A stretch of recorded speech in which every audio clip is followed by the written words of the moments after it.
下面呢，师父来讲一个非常重要的公案：厚德载物啊。你有宽厚的心胸，很好的品德，能够承载一切好坏，外在所有一切东西，你都能包容，都能尊重。有一位高僧受邀去参加素宴，这个席间呢，他发现满桌精致的素食当中，有一盘菜里面竟然掺杂一块猪肉啊！高僧的弟子呢，故意用筷子把那个肉翻出来，打算让主人看到，没想到啊，这位高僧却立刻用自己的筷子把那个肉掩盖起来。一会儿呢，这个弟子又把猪肉翻出来，高僧再度把这个肉呢遮盖起来，并在徒弟的耳边轻声地说：“如果你再把肉翻出来，我就把它吃掉。”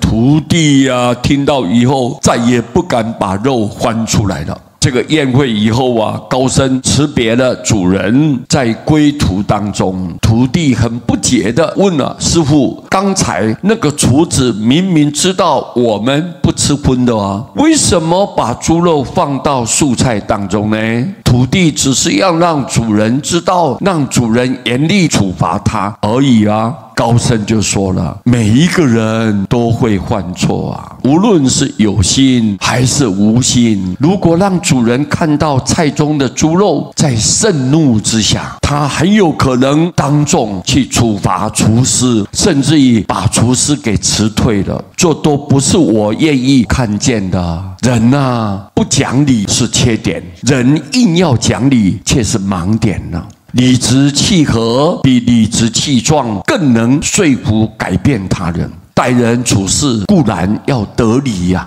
但绝对不可以不饶人，留一点余地给得罪你的人，你不但不会吃亏，反而会有意想不到的结果。厚德以载物嘛，所以我们人度量越大，修养越够，你能包容尊重别人，你必定深受欢迎，而且会得到很多的人望。所以我们人在世间呢，必须尽量以宽恕的心来对待别人，那么自然这个社会更加的和谐，人与人之间会更加和睦相处。我们把这个公案让大众来分享，谢谢大家，阿弥陀佛。